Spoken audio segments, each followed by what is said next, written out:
কর্মের সুযোগ সহ অন্যান্য সুবিধাদির কারণে বাংলাদেশের মোট জনসংখ্যার 26.88% ঢাকা বিভাগে বসবাস করে।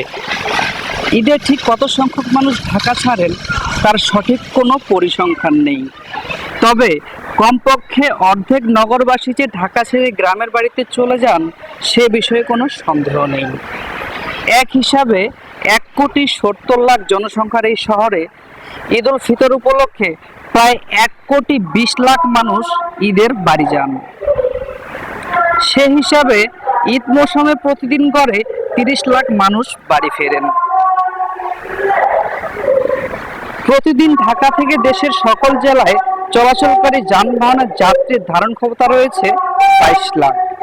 এর মধ্যে 8 লাখ বাস মিনি বাসে, 1,05,000 মানুষ রেলগাড়িতে, 1,25,000 লঞ্চে, 3 লাখ মোটর বাইকে এবং 3 লাখ ব্যক্তিগত গাড়িতে বাড়ি যান।